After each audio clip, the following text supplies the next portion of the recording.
नमस्कार, वृषालीज किचनमध्ये तुमचे स्वागत। आज मी फ्लावरच्या भाजीची रेसिपी करत आहे। ही भाजी करायला खूप सोपी आहे, झटपट होते, चविष्टही लागते आणि डब्यामध्ये सुद्धा सहज नेऊ शकतो। आज मी सुकी फ्लावरची भाजी करत आहे। लंचला वरणासोबत अशी सुकी भाजी खूप छान लागते। चला तर मग रेसिपीला सुरुवात करूया। भाजी बनवण्याकरिता मी इथे फ्लावर अशा प्रकारे कट करून घेतला आहे। मी त्याच्या मीडियम पातळ स्लाइस उभ्या चिरून घेतल्यात। असा फ्लावर चिरल्यामुळे तो खूप लवकर शिजतो। हा फ्लावर मी 1-2 पाण्याने स्वच्छ धुवून घेतला आहे। आता याची भाजी तयार करू। भाजीकरिता मी इथे गॅसवरती एका कढईमध्ये मोठा 1 चम्मच तेल गरम केले। त्यामध्ये अर्धा चम्मच मोहरी टाकून घेऊ। मोहरी तडतडल्यानंतर अर्धा चम्मच जिरं थोडं भाजल्यानंतर कढीपत्त्याची पानं 4 ते 5 टाकून घेऊ। 2 ते 3 हिरव्या मिरच्या मी त्याचे मोठे मोठे तुकडे केले आणि अर्धा चम्मच सोप टाकून घेऊ।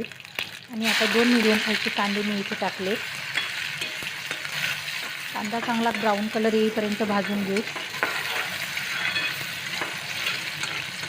कांदा भाजत आलेला आहे। आता यामध्ये छोटा 1 चम्मच लसूण अद्रक पेस्ट टाकून घेऊ। लसूण अद्रक पेस्ट चांगली भाजून घेऊ।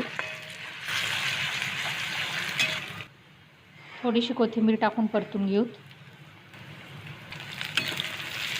आता यामध्ये छोटा 2 चम्मच लाल चटणी, अर्धा चम्मच हळद, 1 चम्मच धनिया पावडर, अर्धा चम्मच जिरे पावडर, चवीपुरते मीठ हे सर्व टाकून मिक्स करून घेऊ। ते व्यवस्थित परतून घेऊ। आता यामध्ये बारीक कट केलेला 1 मीडियम साईजचा टमाटर टाकून घेऊ। हा टमाटर या मसाल्यामध्ये चांगला शिजवून घेऊ। टमाटर छान शिजलेला आहे। चम्मचने मी त्याला थोडंसं बारीक करत आहे। टमाटर छान शिजले आहे, पूर्ण गळून गेलं आहे मसाल्यामध्ये। आता यामध्ये छोटा अर्धा चम्मच गरम मसाला टाकून घेऊ। तो मसाला परत एकदा मिक्स करून घेऊ।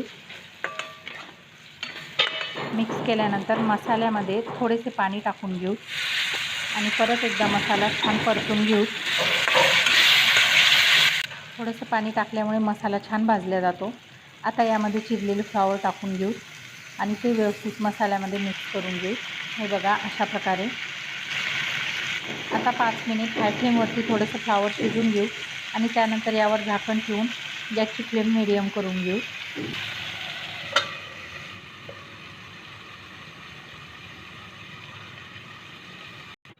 दोन मिनिटांनी परत एकदा झाकण काढून बघायचं। ती भाजी परत एकदा चमच्याने हलवून खालीवरती करून घ्यायची आणि शिजली की नाही ते बघायचं। भाजी इथे थोडीशी शिजू द्यावी लागते। त्यावरती परत एकदा मी थोडंसं झाकण ठेवून घेते आणि मीडियम फ्लेमवरती भाजी शिजवून घेते। भाजी शिजत आलेली आहे बघा। पाहता क्षणीच भाजी शिजली की नाही समजून जाते। भाजीचा कलर चेंज होतो आणि ती नरम झालेली दिसते। इथे मी भाजी शिजली की नाही हे चेक करून बघते। हे बघा अशा प्रकारे बघा भाजी छान शिजलेली आहे। आता या भाजीमध्ये जे थोडंफार पाणी आहे ते आटवून घेऊ। फ्लावर कढईमध्ये एका जागी न ठेवता कढईमध्ये पसरून द्यायचा आणि त्यामधलं पाणी पूर्ण आटवून घ्यायचं। हे बघा अशा प्रकारे भाजी पूर्ण तयार झालेली आहे। आता गॅस बंद करून घेऊ आणि डिशमध्ये काढून घेऊ। खूप सोपी, झटपट आणि चविष्ट अशी फ्लावरची भाजी रेडी आहे। खूप छान झालेली आहे। नक्की करून बघा आणि कशी झाली ते मला कमेंट्स करून सांगा। आजची रेसिपी आवडली असेल तर लाईक करा आणि माझ्या चॅनलला नवीन असाल तर सबस्क्राईब करा। धन्यवाद।